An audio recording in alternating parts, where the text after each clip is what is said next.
In this episode of the Neil Wilkins podcast, I'm joined by founder and LinkedIn strategy consultant at Apex Conversion, Nate Morse. Welcome to the show, Nate. Thanks for having me, Neil. Neil and Nate. That sounds kind of cool. It sounds like a boy band, doesn't Rolls it? well. It sounds like we're going to sort of clearly the conversation is bound to flow with two names like this. I don't know. We'll see. See how it goes. So we're here to talk and do a deep dive into LinkedIn in its various guises for various reasons.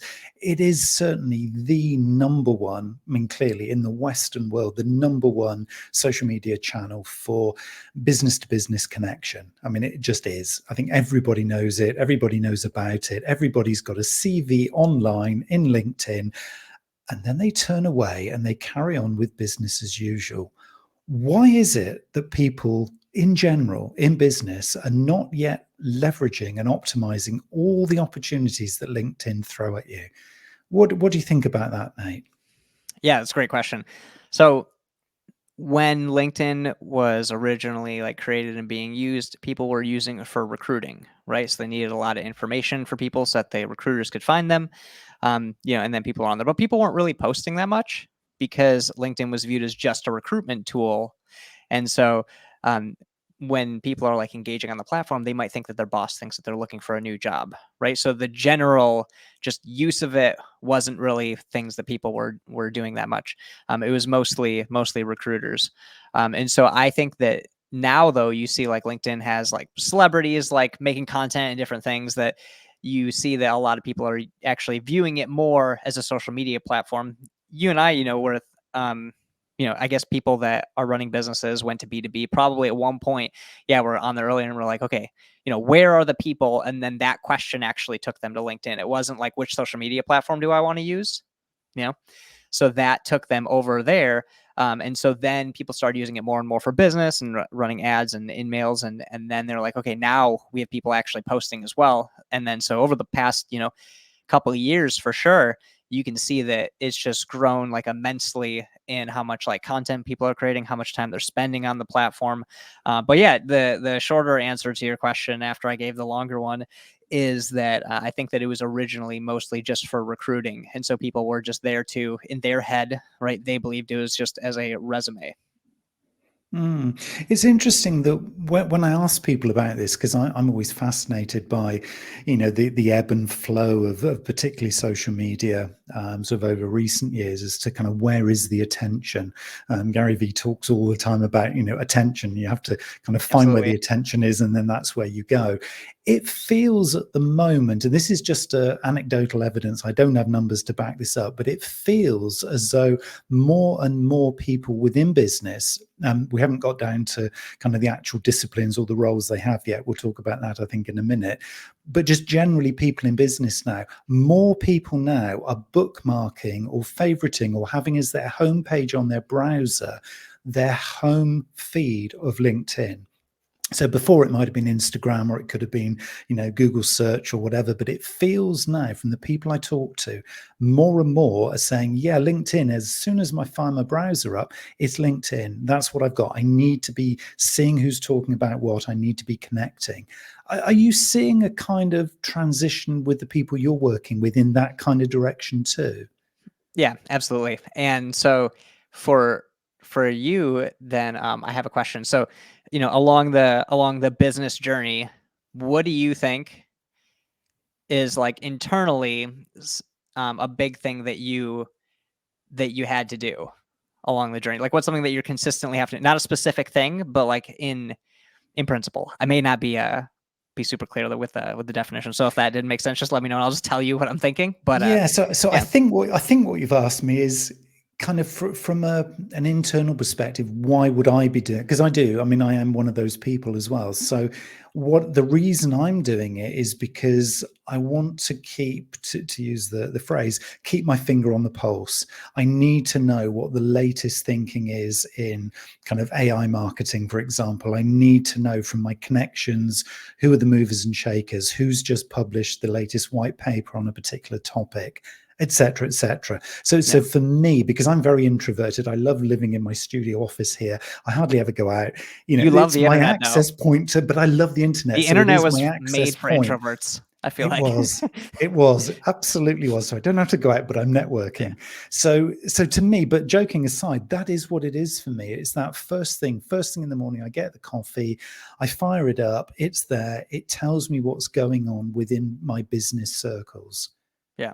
Was that the answer to the question I that mean, you yeah, asked, or was it something completely it's different? in principle the same, but I've been toying with this idea of like people kind of have to raise their caliber as life goes, especially when they pursue bigger things, right? So almost like standards, right? So we're essentially having to raise them consistently, and when you're choosing your social media platform, right? Like Facebook might not be the standard of what you want to consume, anymore. And so as people are evolving or whatever, going through, especially, business like roles, they're going to have to, be more mindful of that. So I think that, yeah, but it's also as Facebook and these other platforms become like the opposite of what LinkedIn is, they're almost pushing them away at the same time. So it's almost like, I almost view LinkedIn as like, it's like India in terms of the overall economy. Like it's like kind of in that like third player, but it has like really, really, really good potential. Mm. So, yeah. Yeah. So do you think it is all about then the organic content? I mean, you've talked about more people posting. I mean, it does feel a lot busier. It feels a lot more energetic, if you could use that word within a social network. I don't know, but it just feels that way.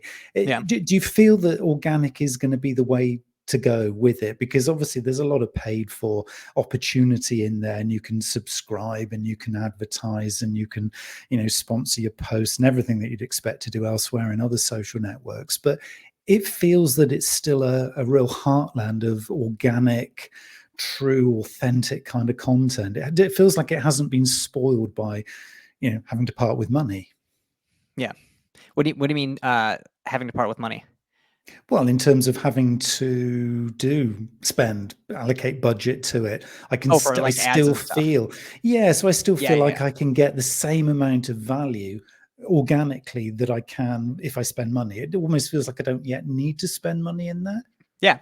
No, totally. Totally. I mean, I would recommend, I think that I think everybody should get like Sales Navigator or something like that. Because in one regard, even with content, if you're paying the platform, like you're going to be in their favor, is my theory on it, right? So in some degree, I'd say you'd want to be in the bucket of an actively paying one in some shape or form personally. But yeah, no. So totally to go back and kind of start the answer for this, and talk about, you were saying Gary Vee earlier, and there was actually something that I saw recently, and Gary Vee was saying that LinkedIn is essentially the TikTok of B2B right now, because they're pushing content. They want people to use content, and then it is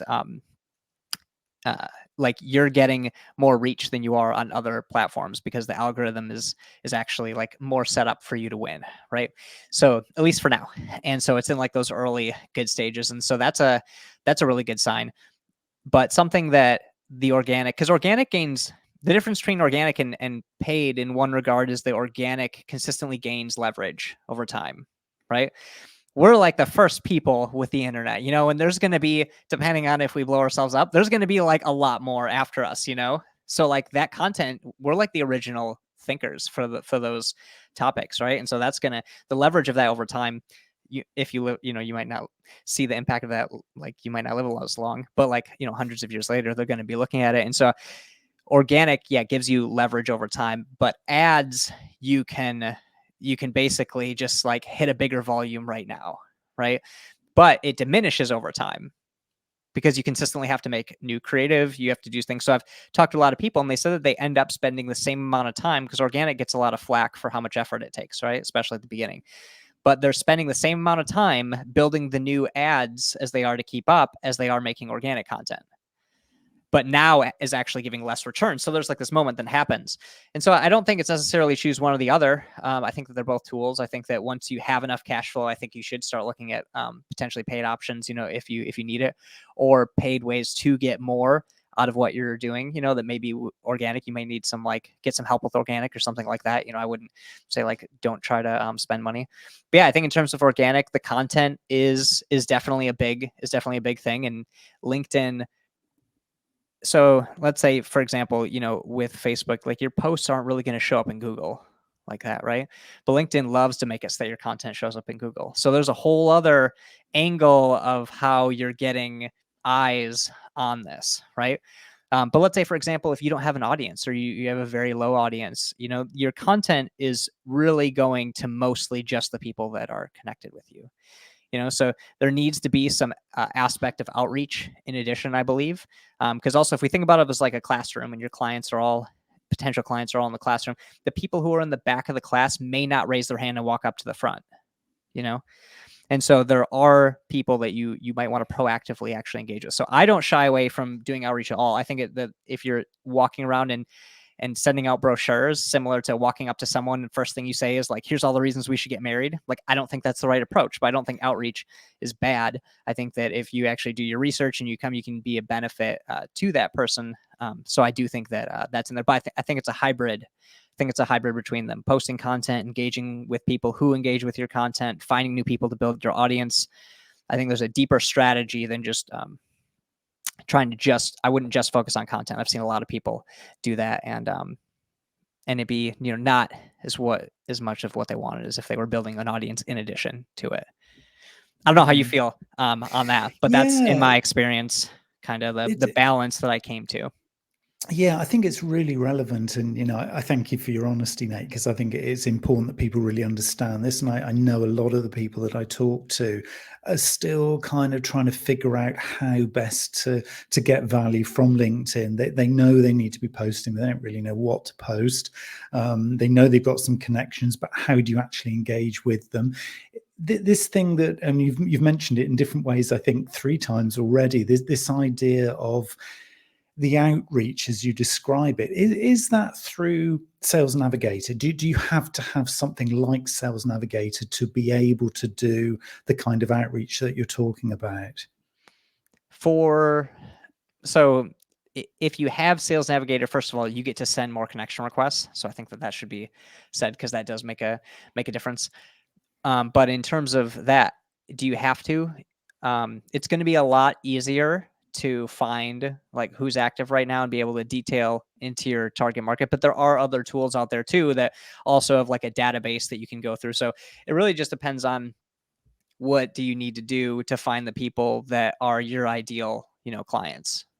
And not ideal as in just like revenue, but like, because people will focus on that, but also ideal in terms of like values, because they're going to basically decide what your business becomes. And sure, like the money could give you oxygen, right? But in terms of what the business is going to become, if they're not aligned with your values, and so like it could get, you might not get that next step that's going to align with you perfectly. You might just be, chasing money, and that's not what entrepreneurs are here for. So. So there's a neat little thing I think that you're sort of describing here, which is that there could be a lot of different reasons why somebody would want to engage on LinkedIn. So on the one hand, yeah, there could be the sales. So it could be that short-term revenue fix. Yeah, we managed to get a new customer, new client, whatever you want to call them. But it also sounds like you might want to be connecting with other people for maybe slightly different reasons. So if there was a topic that you want your brand to be identified with, so might be a thought leadership kind of angle where you want to be part of a network of similar thinkers, maybe. Could there be sort of other brands in other sectors where you want to almost identify why they're successful and then emulate them because they're non-competitive? Feels like there could be lots of different types of conversation to be had there. Yeah, so many. And I mean, one of them, so over time, I believe that as everyone becomes like content creators, people listening to this are now going to be creating content. So more people are creating content. Audience acquisition is going to be harder and harder to get because people don't want to subscribe to a million billion things, right? So more things that are available, less things that they're going to subscribe to. Obviously, as long as it's good, they're probably going to, actually want it. So I think that as that time goes on, another conversation that should be there is, I mean, an internal conversation they need in order to have that conversation is, where do I fit in with other brands that are around me in like the ecosystem? Because creating that partnership and kind of fitting in there and starting partnerships will allow you to access their audiences as well, right? Just like right now, right? You have an audience, right? And I get to talk, and then they all get to know me and get exposure, right? And so that's like a whole nother ways they might be, looking for things like this through LinkedIn as well.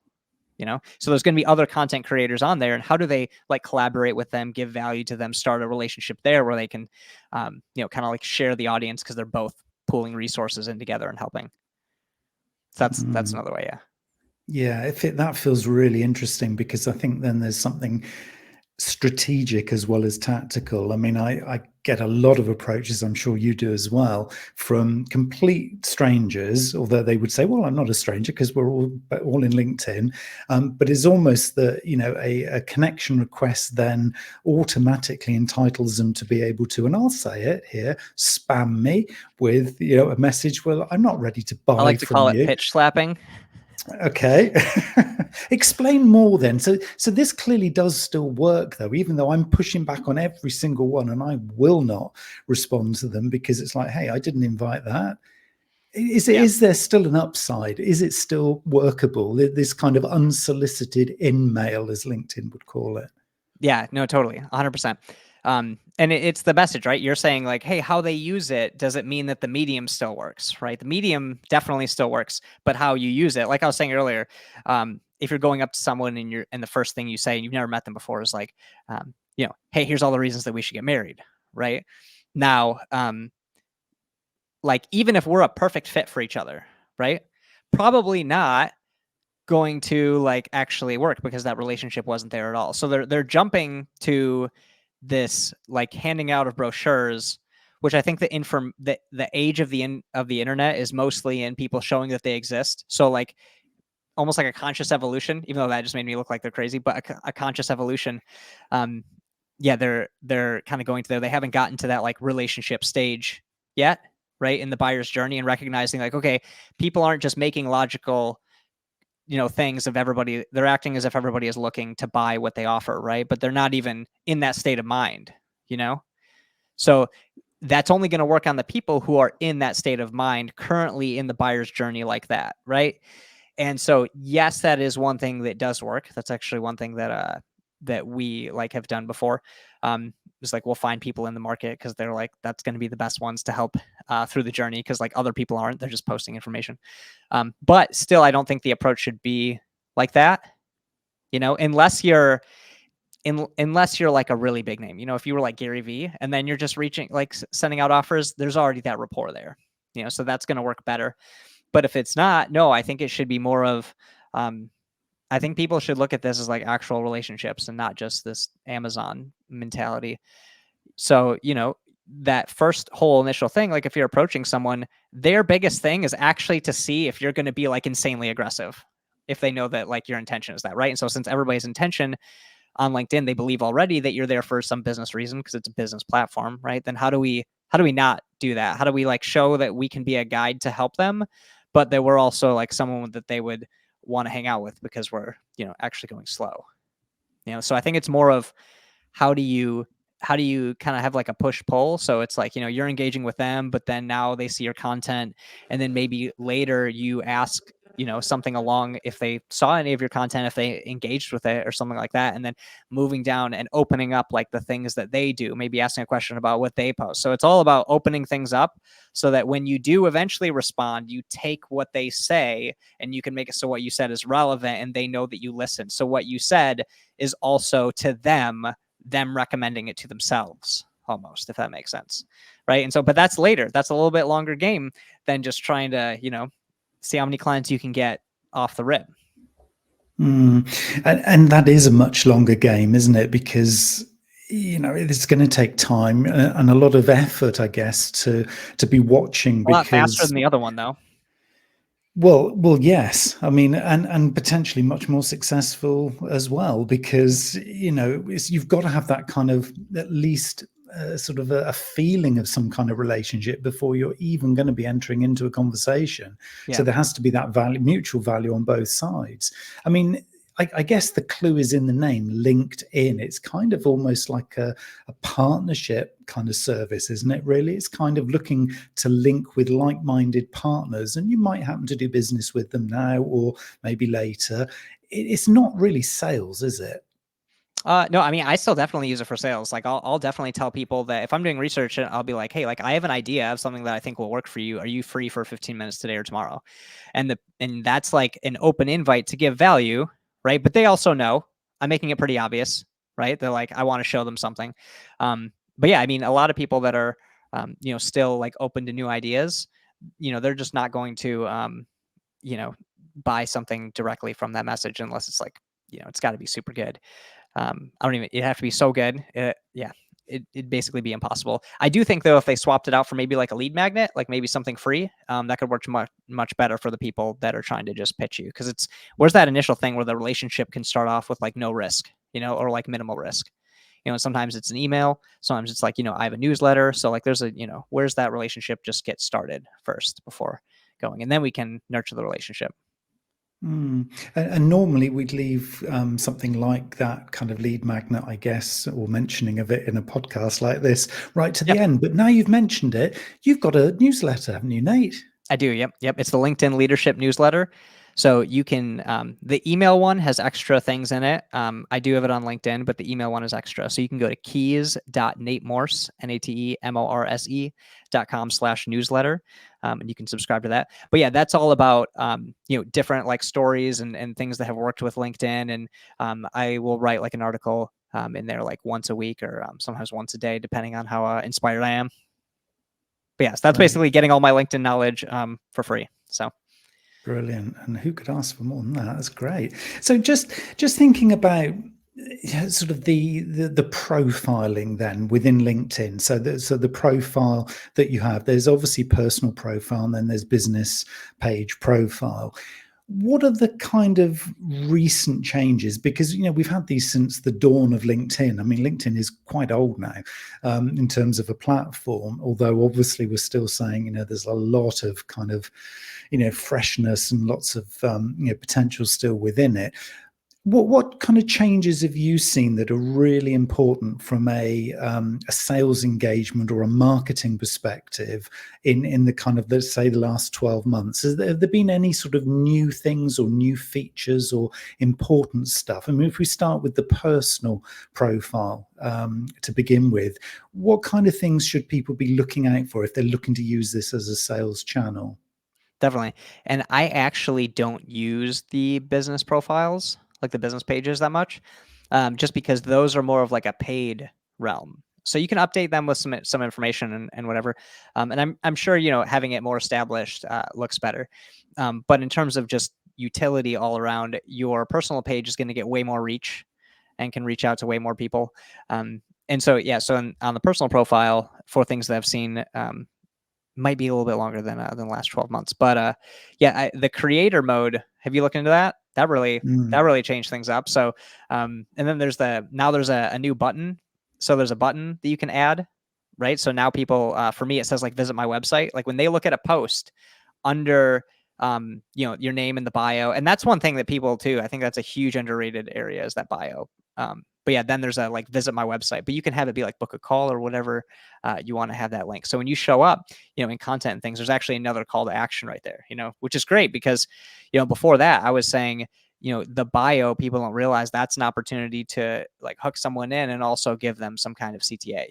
Obviously you don't want it to be like buy now, but some kind of like lead magnet or newsletter or article or case study or whatever, and so that's something that they should do because you have one side of LinkedIn using it as a resume, but the other side should be using it more as like almost like a sales page where it's relevant to them and it has different things that they can engage with and help them along the journey versus just being, here's the reasons you should hire me kind of mentality. Mm. Yeah, that's really good. And that creator mode, yeah, it's kind of opened up, a whole bunch of stuff. I mean, within the thumbnail image now, which is video or potentially video, if you want to record a welcome to my page, little short form video. I mean, there's a whole host of things in there, isn't Yeah. there? I mean, If you're is it? live, you're almost like banner, like the banner photo area. your live shows up right there if someone's on your profile. Like if you're live. Wow. Have you So, used that? Have you found that's worked for yeah. you? Yeah, I found it accidentally because I wanted to go see if anyone, was commenting or whatever. And so I went into it on my phone and I was like, oh, I'm like, there's a huge video at the top before my profile picture that's like part of it. So I thought that was pretty cool. But yeah, so being able to do lives in general and do that is good. Then what I think is really like underrated though is the newsletters, honestly, with the articles, because that you can everyone that subscribes gets a notification, but they also get an email of the article. Okay, so I will like double the amount of impressions that my LinkedIn account gets just from that, right? And then Google also indexes it. You see the Pulse articles all the time and different LinkedIn articles. So yeah, and I mean that's the long form content, right? I think as time goes on and you see everybody, even with the AI and stuff, right? They're trying to make a billion pieces of content, in 5 minutes and put it on there. And I think that the place to be is going to be, actually making good long form content about like specific ideas, like something that really hooks them in and then is a good actual deeper thought. Because I think that's going to be what there's less of, is like the actual good thoughts, because everybody's focusing on the tiny pieces of content right now. So yeah, I Yeah, think the I was going to newsletters. ask your view on the sort of long form versus short form, because we've all, I think personally, I mean, I would certainly agree with you if I think you're thinking along this way, is we've almost all become blinded by short form. It's like everything has to be like 5 to 10 seconds and you move on to the next thing. But long form can be so much more valuable in terms of the value that it brings, Yeah, because there's a much deeper understanding of things, isn't there? And it's it's much difficult. more Yeah, practical. it's difficult to really try to give someone, because for you to be a thought leader in their head, right? Like you essentially have to make like a transformation in their beliefs, right? And that's not going to be that easy in a post, and you can make a bigger post, but you obviously have more opportunity in something a little bit more richer and can go like longer and actual in depth. So the newsletter thing clearly is a big kind of part of your sort of business strategy. Would you see this playing out for all different types of organization, large, medium, and small, every single sector? Do you think there's something in that as an approach for pretty much all of us? Yeah, I think so. Let's say, when we think of like, if everybody right now thinks of, okay, what are like 3 things that I think an expert has to be for me to think that they're an expert? One of those might be that they've like written like a book or something, you know? And so, people that have books are automatically viewed as experts, right? And so, on that scale, right, if you're like a thought leader and you're a market authority, you should be delivering the best value, right? And if you're just delivering shorts, I mean, if you're like a content creator helping people make shorts, then like that's probably the thing that you should make, right? But and even then, like if you have an article that's more, behind the scenes or whatever, that would probably deepen, your relationship to them. So yeah, I mean, I think it would work in anything. They could, comment on what's going on in the industry. They could write personal stories about like things that happen, and then that'll build like that likability, between them and their audience. So things like that. I mean, yeah. Do you have you have one that you like don't think will work? I mean, don't, as long as it's safe for work, we're probably good. Yeah, I don't know really. I mean, I think, it's one of these things that I kind of feel almost my view on it kind of changes each time I think of it. Like, I Sometimes guess I'm if their thinking, I guess if their audience isn't there, right, then that would be a variable. yeah, and I think that would be a sort of a natural one. Although you could argue, and I keep hearing in my head your comment about, the longevity of some of the content. If you're early in, you're giving great value with long form content, it's going to be there for hundreds of years. And I keep hearing Oh, that, that whilst you're talking, and I'm thinking, but the value to that is so much bigger than just a short form video clip. There you go, just consume that. Okay, it's done. I've moved on. It just feels so much more sound. It feels like a foundation of a brand that's going to give your business longevity. It just feels the right thing to do. So yeah, whether like it's a they're no longer. newsletter or pulse article or whatever, it just feels right to Yeah, me. I think those are the same. Because I think the articles got transferred into the newsletter, but you still publish them as articles. But only the people that are subscribed to your newsletter get it. But yeah, I think that um, because strategically, right, if people are posting on LinkedIn, right, the algorithm sends the post only to, X amount of people, right, that are viewing it right then. But the article goes out to everyone that's subscribed, right? So I think a big part of the goal in that is how do we get the people that are engaging over to something that they can actually be nurtured with? Because if it's not going to go to everyone, it's not like a reliable tool for nurturing as much as, that could be in comparison. Yeah, and it's interesting because I've been sort of talking recently to somebody who was saying, it's more than just attention. Again, so Gary Vee says it's all about the hook, all about the attention, because once you've got the attention, then you can do things with it. Yeah. But this person was very much more sort of about the journey beyond that. And I think what you're talking about here is something that's actually really important for people to think about, is that, when they're doing marketing, particularly somewhere like LinkedIn, yeah, you can get the attention, but unless you actually get the commitment of that person, the attention's not worth it. Really doesn't matter. It's a little bit like, getting the reach score really high so you can see how many people actually viewed the content, but nobody liked it, nobody engaged, nobody commented, nobody clicked the link. It's pointless, isn't it? So you've got to be really clear, haven't you, in terms of the way that you then guide people through to that next step of the journey, either the sign up or the subscription or the follow me. Is it the subscription then that is the one, that's the ultimate, or is just following okay? Kind of, you don't necessarily have to connect with the person, but if you're following them, it does still give you that kind of maybe next time the option to kind of commit a little bit further and sign up. Yeah. I mean, totally. All of those, like, you might even reach out and ask why they followed you, and spark conversations. That could lead into sales, like, right there, because they're like in a conversation, even if they're not talking to you, they're still doing things. So yes, it's really being very, very mindful about everybody's in a different position in their journey. Everybody is in a different moment in their own business or their own life. And it's about almost being patient with that and being very appreciative that this is actually a real human being who's doing something. They're committing, maybe it's a millisecond of their attention to you, but at least you got that 1 millisecond. What are you going to do with it? And it feels that we've got to be very, kind of mindful, but very kind of sympathetic to the difference that they might have over everybody else who's viewed that content that day. And if you can just make the time, then that might be one of the most valuable relationships you're ever going to have professionally. It could just be, couldn't it, that is the next person. They didn't sign up straight away, but they were there long enough just to hook in to something. There's a lot of time commitment required here, isn't there? And you've got to live it and breathe it, haven't you? Because you can't just switch on, do a quick scan, a couple of comments, and then move off. Do you have to have this stuff signed in, or do you have to be signed into this all day, every day to make this work? Man, there was a lot there. All right, what were you saying before that one, though? I wanted to say something on that. It was very much part of the journey. We'll come back to the timing of it and how much time you have to spend. Yeah. It was very much the journey, though. It was the piece about if they will be willing to give you at least a millisecond of their time. Oh, yeah. You have to kind of be sympathetic to that and almost meet them where they are, I guess. Yeah. And I think that there's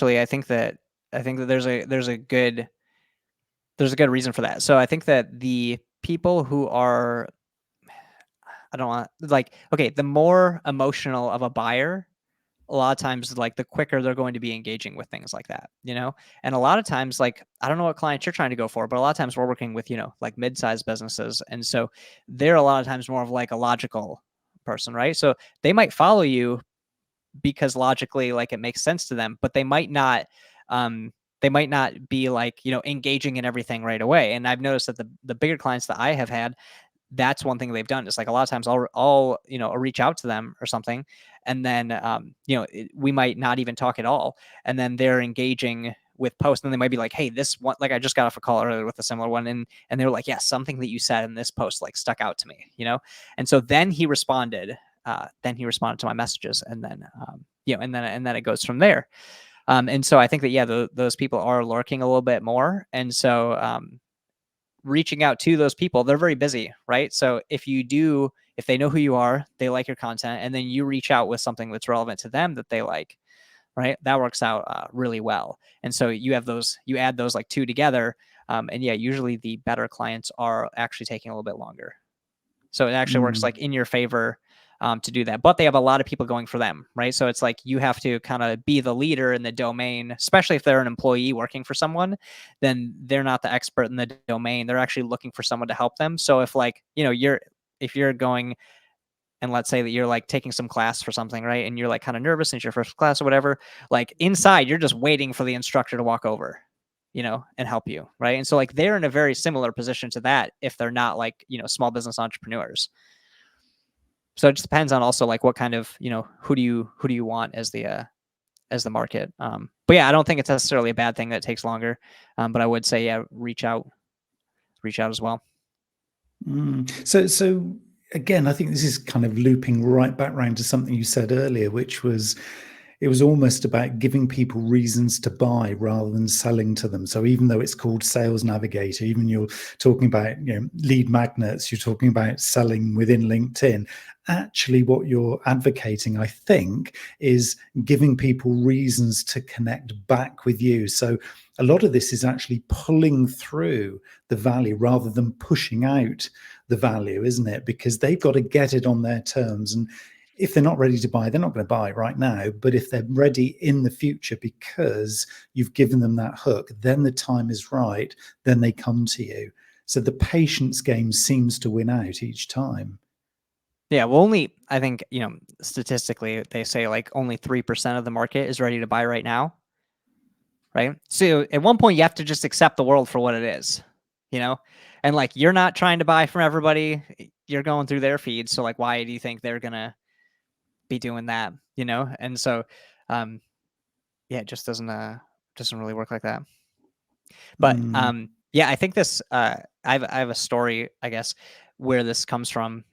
And so essentially when I was working, because I was working at a car dealership when I was younger, when I was 21, I was working at a car dealership in used car sales. And then I had epilepsy like coming out of nowhere, and that got pretty wild. So I left that job because that was like the scariest job in the world. Like driving people around in a car when you're a ticking time bomb, you never gonna know like when shit's gonna pop off. That was like the scariest thing in the world. But then I got a job working as an entrepreneur, right? So like almost an entrepreneur. If you're are you familiar with an entrepreneur? I'm sure some people, but it seems like some people aren't. So I don't know. Anyway, so I did that for about 7 years. And I noticed a huge difference because on the lot, when someone would come on, the majority of the time I would take down all their information, and I would have a relationship bill, and then we would find the unit.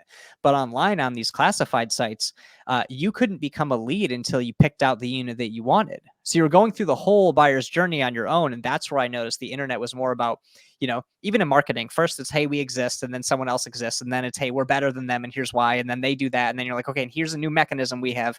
And that's just how the market sophisticates. And, that's kind of the overall internet market, I guess, that we'll have to sophisticate through that. But yeah, just that in person to the internet made me notice, like, most of these people are just in the buyer's journey. They have internal questions they have to answer before they can, even decide who are they looking for. They're not even at that stage yet. So really, how do we align the buyer's journey to the sales process is the actual question, right? And a lot of that initial part is like they're in the, like problem awareness, discovery, just on that area of learning more about the problem, and so like if that's where they are, and then when they're solution aware, right, they kind of have like gotten deep on things. So the majority of your market's probably needing that problem awareness or is in that problem awareness stage. They might not be in the short list or the solution minded and then short list and stuff like that. So if you're only going to be relevant to that last 3%, like that's not really that good of a model.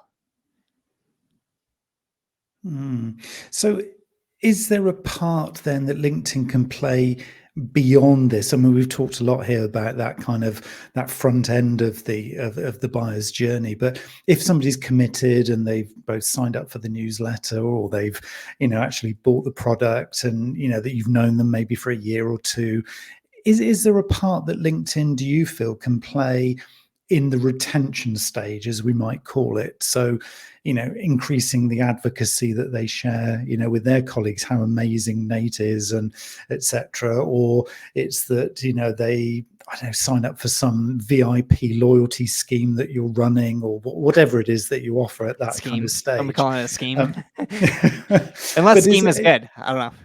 Sounds yeah, I bad. mean, is there something at that stage in the journey? Because it feels like it's great for kind of raising the awareness and, getting people into the sales funnel, and then you can do some magic with them. But later in the journey, as you've got the relationship already, do you feel that there's stuff in LinkedIn now that can really help retain those customers so they keep coming back, or they, share the great stuff that you're That doing? that LinkedIn How's can that do, working? or Yeah, that we yeah, can do. LinkedIn. No, LinkedIn specifically. Like LinkedIn, how they are getting people to come back. No, more how you would be Okay, using that's what I sort thought. of LinkedIn, for example. Yeah, yeah, yeah. So I haven't really thought about it like this, but it would make sense in terms of a LinkedIn strategy. But overall, yeah, there's a retention and there's the referral part on the back end, right? And so for the referral part first, because I think that's just top of mind for me. Instead of like trying to ask for referrals like usually people do, I think that if you had like a resource on LinkedIn that someone could share, right, then your clients or whatever could share that. So if you have some kind of resource, because you want the resource to be shareable, that actually should do the heavy lifting in the referral process, is you creating a resource that they actually want to share. And that just goes back to how actually how SaaS companies grow. They look at what's called like the viral coefficient, which is essentially like how many people does each person bring in, right? And so that's their whole thing, is how do we make it so that they're sharing something that brings us more users. And for you, it could be, how do we create those front end resources that are getting shared to bring more people? And that would be kind of the referral play on that back end. But yeah, I mean, in terms of retention, you could, if you wanted to, you could have like a LinkedIn group, and maybe like lock that one down, where only they can go into it.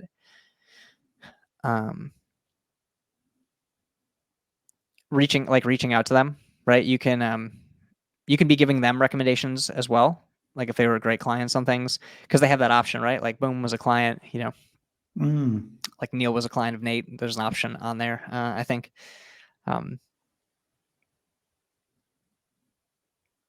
Also, I mean, probably content, them just seeing you more top of mind.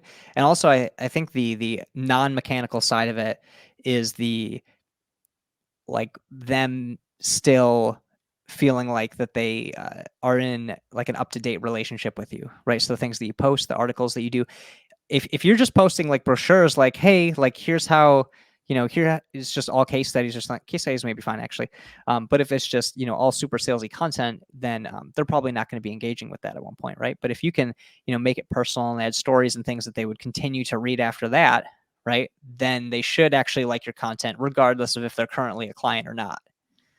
And so I think that would be a way to kind of maintain that relationship by using that one to many aspect you get from LinkedIn, versus otherwise, what are you going to do? Try to email your weekend thoughts to them all, Yeah, it feels like there's a real kind of mixture of opportunities here, isn't there? There's kind of like it's a giant recipe, and you've got to get all the ingredients here, and then kind of figure out how to, piece those sort of pieces of the pie together so that it kind of gives you a bit of a strategy. Because once you've obviously created the model, you've set up your, not necessarily a business page as you're advising here, but your personal page to kind of really optimize this stuff, and then you start posting, you've got to be very consistent, haven't you, to a plan here, because you could be spending a lot of time firing off in lots of different directions, trying loads of different things, and then not actually really learning. I mean, just going full circle back to the question that we didn't sort of recover, which was the how much time to spend on this, because it feels like there's a lot to do, a lot of time that needs to be invested in this, and we've all got businesses to run and clients to serve, but it still feels really important. I mean, what is a good balance of time, do you feel? Yeah, no, that's great. So it depends. Part of it just depends on the person, right? So this isn't going to be like everyone's the same. So we have So the outreach side, right? That's kind of like doing a lot of the heavy lifting of it, sparking conversations, engaging with people, bringing in new audience members. That stuff, once you lock it down, you can have that to about 20 minutes a day of like all that's needed on your end. Now, for the content side, um, I've noticed that takes longer for people in the beginning. I know me in 2020, when I was getting more into the content side because LinkedIn was starting to promote the content side more. For the 6 years before that, I was just doing outreach because you couldn't really see any content or anything like that much. But I would go like to a nearby beach and I would bring a notebook and I would spend like 2 or 3 hours there, just like, okay, what's the topic that I'm going to talk about today, and then writing it, would take another few hours, but it would just be one small Facebook post, but it was just, but that was me working through myself, it's kind of like if you ever read the War of Art. Mm. You read that book? Yeah. So it's just Yeah. talking about the resistance, right? And so once you understand that part, it actually gets much shorter. But recognizing that is a big thing. And so in the beginning, that's why I had to go through most of the time. And so I think it took like a whole day to make a post. So 5 posts for a full work week is like not that good of an output. But that's what it was in the beginning for me. But now, now the short form content pieces, like just the smaller posts, like I can make pretty good ones. I'm not using like AI or anything like that. I actually think that not using that is going to help you stand out, because again, it's that original idea, right? Obviously, if you can take the original idea, put it in there, and it makes it good, and then you work with it and tweak it a little bit, then it helps like an assistant, but not just straight putting it out. That doesn't work that well. But yeah, so the articles I spend, I probably do that for like an hour or two every day. But that's mostly fun for me. I actually like doing that. Obviously, I have days where I don't want to do it and I don't have the ideas. But I do write down ideas all the time. I think that everyone should have like, a note where they have a list of ideas or whatever, and they're working through, because that's where you just go back to that when you need to write. And that's going to like change the game if you're not currently doing that. But that'll take like an hour or two to make that. And then, yeah, you have about the 20 minutes of the outreach. Yeah. And then the posts, again, those are, I just batch them. One day a week for like a couple hours. I do about 2 posts a day, so I can make all of them. So yeah, you have, you basically have one day of batching, and then you have 20 minutes a day. And then if you want to do the articles, then like another hour or two a day. So, maybe like 2 or 3 hours a day, about 3 hours a day if we split that up. It's kind of a long answer, but I had to think through it. Yeah, no, it's great to get the Depends on the strategy, reality, though. because because people Yeah. are just sort of throwing numbers. When I ask that question, often people just throw numbers. Oh, you've got to do this, or the research says that. So it is really good to get your honest kind of thinking as you're actually saying it. You need an Response actual to that, mate. strategy, right? Like people will come to me and be like, "Hey, I want this," and I'm like, "Okay, cool. How familiar are you with all of this and what's available and how we can string it all together?" And they'll just be, it's basically like, it's almost like they're trying to just either do or hire out just one tactic at a time, right? But really, what's needed is like, we need a deeper strategy here. That's going to change things versus just trying to like see what tactic is trending. Like that just seems so short lived. Mm. Yeah, and then it gives you something to measure against, doesn't it? Because if you see that something works, or a particular topic theme, if you don't know if you're doing thought leadership and you don't really understand, what am I a thought leader in? By experimenting with some of those topic ideas, you might identify something that does resonate with the audience and does feel Oh yeah. good when you write it. So it might be quite an iterative process. You might not have the answer or the strategy, but it can evolve, can't it?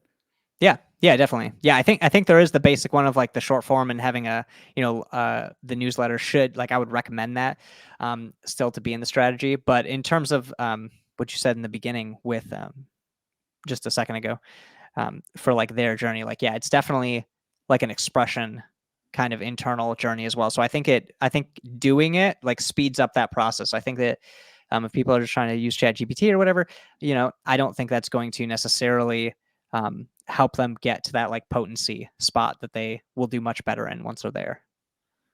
Because I got to forge it. It's like an internal thing. You can't hire out the internal ideas and things that you have. You should be doing that, and then maybe hire it out to someone where you could train them versus training some team to come in and like look at your sales page and make content or whatever they do. Mm. And a final question, because I mean, you've shared so much stuff, and I'm sure people are taking notes and thinking, I've got to get on to do this now. A final question, though, just going back, you mentioned live. And I'm also thinking audio events because they've suddenly started to really appear sort of on my feed. And I've done one or two. I tested and played with those as in podcaster, of course, I would have done. What's your view in terms of doing live and doing audio events and that? Because that feels like once you've kind of cracked the thought leadership, you've done your sales outreach, you've got a lead magnet, you've kind of done everything that Nate evangelizes. Is the next step to go live and do audio events? Is that a next natural kind of almost for the advanced LinkedIner, if there is such a thing? Yeah, I mean, I think that it just depends on, you know, who, like where your strengths are, you know. And so if it's lives, like live, I'm fine with lives with podcasts and stuff. But if I'm just going live on my own, I don't think I can deliver as much value as the way that I create like articles personally. But I know other people that crush it on lives. I know other people that, you know, short form is their main thing and they're just a machine and they do really well with it. So I would say just go and break things, just go and mess around like from the beginning. I wouldn't even view it as an advanced one. Yeah, I would just go for it. And that's kind of almost like you know, the tactical versus the strategic, because if you have the strategy there, then it totally makes sense if you have it running to start adding some, you know, adding and swapping out like tactics to see if it can make the strategy more potent, right? And so, you know, once you have that initial strategy down, then start playing with it. But yeah, you're saying this basically these one-to-many live, you know, versus these audio sessions, and yeah, I think those are all. I think one-to-many should definitely be where you spend a lot of time because there's a lot of leverage there, you know, and LinkedIn likes to promote these things. So I think it's definitely a good tactic. I think it's definitely a good tactic. Yeah. Mm. And if we would, final question for you, Nick, because I know you're Go for it. busy and you need to get on, but final question. If we were having this conversation in 2 years' time, what do you think LinkedIn's going to be? What will LinkedIn of the future look like? Yeah, it's a great question. Now, I know AI wise, Microsoft they own like 49% of OpenAI. So I'll be, because they're using it already on like content and like people who show up and different things in Sales Navigator and whatnot. So that's pretty cool. So I think that that's definitely going to evolve. And I think that we might see LinkedIn like integrated with other things. Like for example, I'm big in like the VR space as of like a couple months ago. So I spend a lot of time actually co-working in VR rooms, which works great as an entrepreneur with other people like virtually there. But I'm just me, right? I can pull the heads off. And so I think that we'll see like integrations and partnerships and collaborations between them and other companies to make that data kind of more, because that's like a big thing they have is like the data. You know, they have really detailed data on everyone. Like if Facebook were to be like, hey, give us, you know, a ton of extra data about your life, they wouldn't have like a reason, you know, like LinkedIn really has. So yeah, I think it's gonna be mostly AI and integrating with things. But also, yeah, I think that we're definitely going to see a lot more on it turning into more of a, you know, more of a social media platform. Like still a lot of people think it's just for recruiting, but I think it's going to be more and more, yeah, something that people spend more time on and are actually going through like a lot more content. Because like you're saying, you know, you're going through every morning. There's not, I don't know a ton of people that are like that, but I'm seeing people evolve to that faster. Mm. It'll be so interesting to see how this plays out. But Nate, it has just been such a valuable conversation. You've got me thinking about a few things that I'm going to be doing here, slightly differently, I think, in terms of the way I'm sort of going to position it and at least experiment. I have one last thing to kind of get your noggin going, because earlier you're saying the part about how forever, right? Like this content will be forever, and now you're like, oh man, I'm going to be more intentional with my content, right? Is probably what you were thinking, or whatever. Not like you seem unintentional, but you're gonna make that. But if you like zoom out at the whole human experience, right? The internet happened when we, you know, were alive, and so, you know, before that, life was super slow, right? After this, it's already just the rate of progression is just going to keep compounding, right? And so it, you know, theoretically, and so it should just, you look at technology, everything points that it's just going to, you know, just explode, you know, which it already, you know, has. And so think about this: if life was the human experience is a movie, like not an individual, but the human timeline, as a species. If we were to like watch it as a movie, there would be this. It'd be like Yellowstone, and then it's going to turn into like Blade Runner or something, and so it's going to just go all futuristic. And this little period right here, right, we essentially have the most opportunity of any humans that will ever exist. Like the world would have to completely crumble and then reconnect with this amount of Wild West opportunity, because it's just going to be more competitive, and there's going to be more competition as time goes on, which we won't be alive then, most likely, unless we're like VR's hooked up to our brains. I don't know what's going to happen. But yeah, so everybody has like the best opportunity of anyone that's ever existed right now. And if you're in B2B, definitely LinkedIn is its own version of that right now. And so anybody listening to this, if you've enjoyed what you've heard, you need to head over to natemorse.com, because you can then subscribe to the newsletter. You can keep up to date with all the latest articles, and you can just keep your finger on the pulse of this ever-changing LinkedIn landscape. Nate, this has just been so good. It's just really great conversation. And we said right at the start, we'd have it as a conversation, not a Q&A. And I think we've gone to places I wasn't even expecting we'd go to. So thank you so much for your wisdom and your kind of guidance on this for all of us. It's been, really, really great conversation. Yeah, thanks. No, you did a great job with this, and your podcast is awesome. So glad to be on it. That's been great. Thanks.